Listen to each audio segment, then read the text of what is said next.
O presidente Lula voltou a justificar a declaração que deu a respeito do conflito entre Israel e Hamas na faixa de Gaza, quando estabeleceu uma comparação entre a ação de Israel por lá e a morte de judeus no Holocausto. Lula afirmou que defendeu o povo de Israel e que em nenhum momento usou a palavra Holocausto. André Anelli. O presidente Lula justificou que não usou a palavra holocausto na entrevista coletiva na Etiópia no domingo da semana passada, mesmo tendo comparado a guerra na faixa de Gaza ao extermínio de judeus comandado por Adolf Hitler na Segunda Guerra Mundial.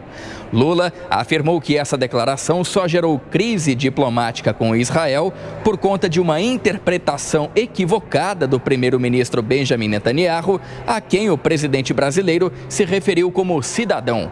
Essas novas manifestações do presidente Lula foram feitas em entrevista à Rede TV, concedida nesta terça-feira. Na ocasião, o presidente também disse que não se arrepende de ter criticado as ações militares de Israel e que Benjamin Netanyahu deseja acabar com os palestinos na faixa de Gaza de forma efetiva.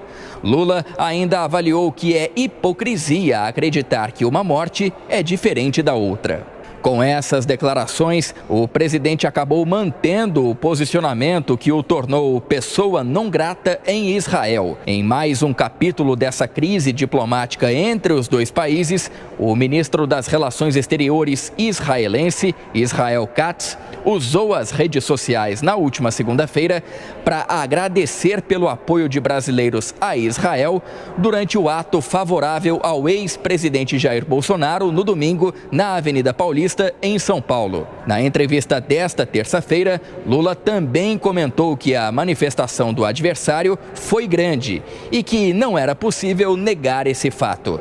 Mas o presidente também alegou que o ato foi em defesa do golpe de Estado. E em mais uma repercussão negativa das falas de Lula sobre a comparação de Israel com o nazismo de Hitler, o deputado federal José Guimarães, que é líder do governo na Câmara, afirmou que todos aqueles que assinaram o pedido de impeachment do presidente Lula por conta das declarações da guerra irão sofrer as consequências do executivo.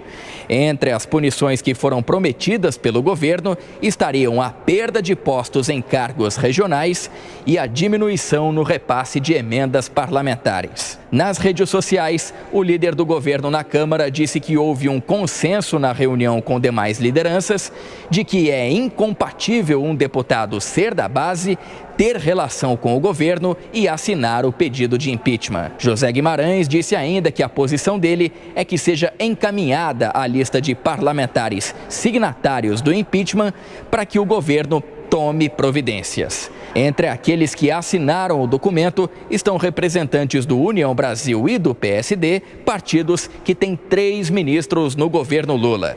Congressistas do Republicanos e do PP, o Progressistas, também assinaram o documento, mesmo com os partidos tendo um ministro cada um no primeiro escalão do presidente Lula.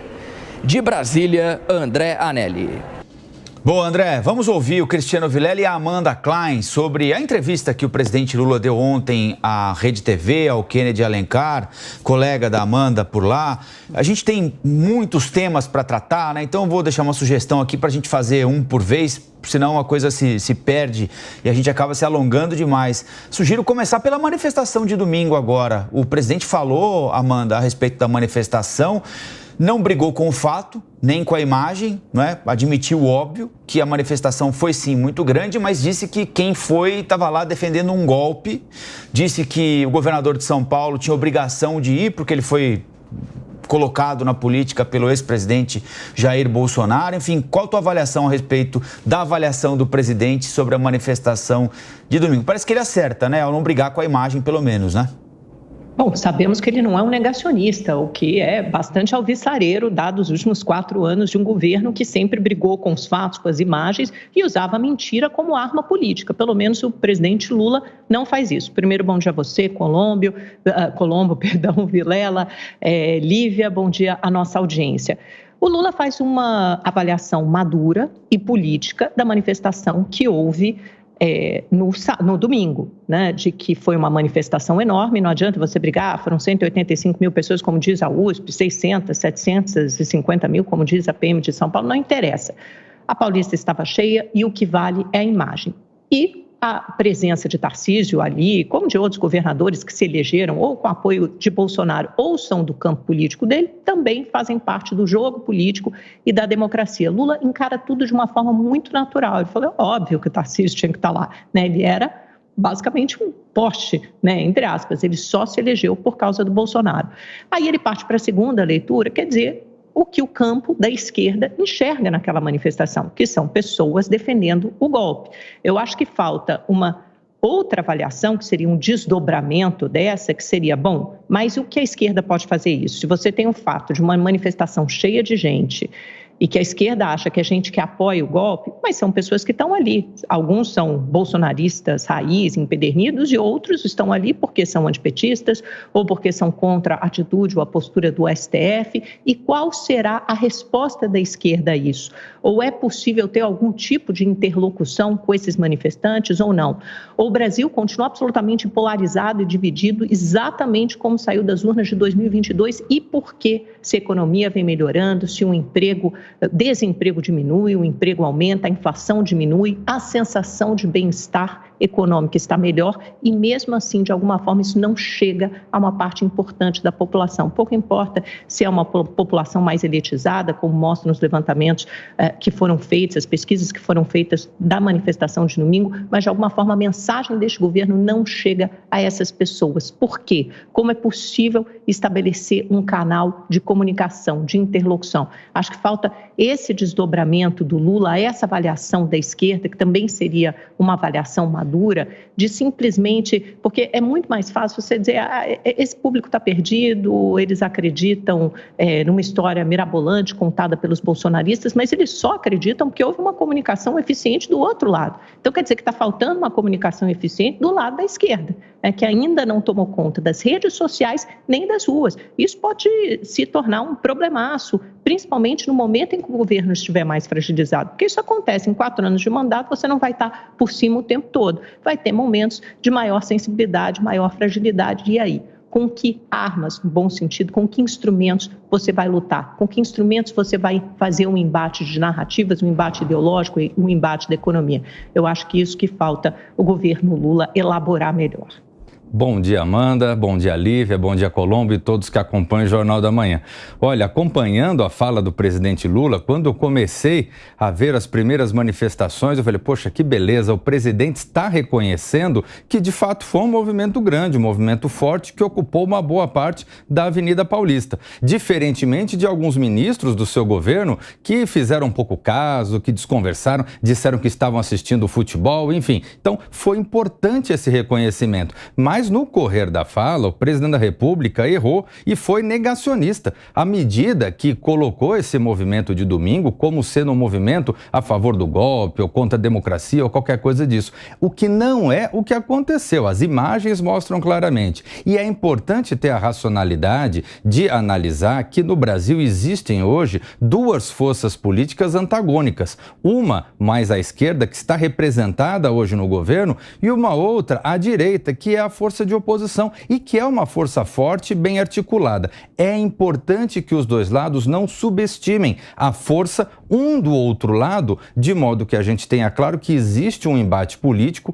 uma divergência de ideias e que essa divergência ela vai ser replicada assim nas eleições. Não apenas nas eleições de 2026, mas já nessa eleição de 2024 nos municípios, especialmente naqueles municípios maiores que têm uma briga ideológica mais significativa. Agora vamos girar o assunto com vocês. Vamos falar um pouquinho a respeito das declarações referentes à guerra entre Israel e Hamas. Lula insistiu que foi mal interpretado nessa entrevista, disse que em nenhum momento utilizou a palavra holocausto, que isso veio de uma interpretação do governo de Israel, mas é bom a gente lembrar, né, Amanda, começando com você.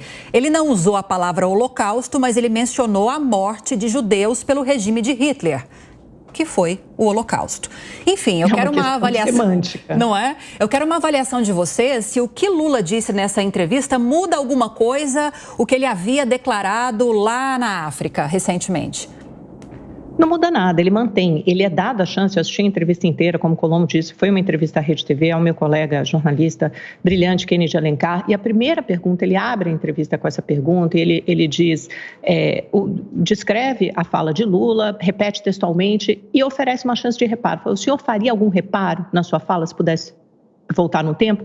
E o Lula até o interrompe e diz, eu diria exatamente a mesma coisa. Ou seja, lhe foi facultada a chance de retratação e ele não quis, ele manteve, porque na cabeça do Lula, e aí ele explica, ele fala, morte é morte, o que você tem é um exército constituído, um exército forte como o de Israel, lutando contra mulheres e crianças, o que a gente vê são cadáveres de mulheres e crianças, cadê os cadáveres dos terroristas, dos combatentes do Hamas? Não adianta só a gente apontar o dedo para o terrorismo do Hamas e não apontar o dedo para o genocídio protagonizado pelo governo Netanyahu.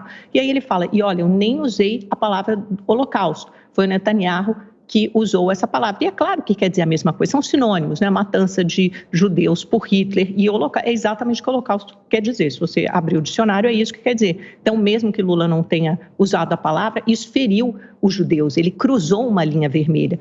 O que ele devia ter feito, a meu ver, é ter aproveitado essa oportunidade para dizer que não quer ofender o povo judeu. E depois ele até faz uma distinção, olha, eu sempre faço essa diferenciação entre povo e governo. O povo judeu é uma coisa, eu fui ao Estado de Israel, eu visitei Kibbutzim, eu fui o primeiro presidente a visitar Israel e a reconhecer, e o governo, esse governo Netanyahu é outra coisa. Eu entendo a pressa do presidente Lula em apontar o dedo para o massacre, a matança, se é genocídio ou não, os historiadores vão dizer, não precisa nem ser os historiadores, eu acho que em breve nós teremos talvez um ambiente, uma avaliação mais fechada e mais bem embasada, mas certamente é um massacre, é um extermínio, mas é diferente do que aconteceu no Holocausto, né? O Holocausto teve um planejamento, uma frieza com muita antecedência e não houve ataque dos judeus a ninguém. Eles foram perseguidos não só na Alemanha, mas em outros países europeus. Quer dizer, não se deve comparar, neste momento, a morte de 6 milhões de judeus, uma prática de extermínio deliberada com o que acontece em Gaza, embora seja gravíssimo o que acontece em Gaza. E o presidente Lula, eu acho que está muito convicto desse seu raciocínio, e ele quer assumir a liderança também do Sul Global e apontar o dedo e falar, isso não pode acontecer, isso é inadmissível. E neste sentido, eu acho que ele faz bem em sempre apontar o dedo, colocar o dedo na ferida e falar para o resto do mundo, olha, a gente não pode aceitar isso, a gente não pode aceitar essa matança de criança sendo operada sem anestesia, hospitais, escolas atacados, isso é inaceitável. O que eu discordo da posição do presidente Lula é o fato de o presidente apontar o dedo de uma forma tão veemente para esse conflito que está acontecendo na faixa de Gaza, entre Israel e o Hamas e as vítimas que existem desse conflito, e deixar de apontar o dedo para conflitos tão ou mais bélicos, como, por exemplo, a guerra da Ucrânia, que já vitimou um número até maior de pessoas. E a guerra da Ucrânia, nós temos um elemento ainda que as informações elas chegam mais truncadas ainda. No conflito envolvendo Israel, as informações elas chegam através do Ministério da Saúde da faixa de Gaza, que é comandado pelo próprio Hamas. Então você tem uma informação que de uma forma geral é enviesada. No caso do conflito da Rússia com a Ucrânia, as partes muito pouco transmitem a informação de quantos mortos existem. E os números que são colhidos por quem acompanha o conflito mostra que os números são muito, mas muito maiores. E nesse caso o presidente da República não fala nada. O problema é esse: 2 pesos e 2 medidas.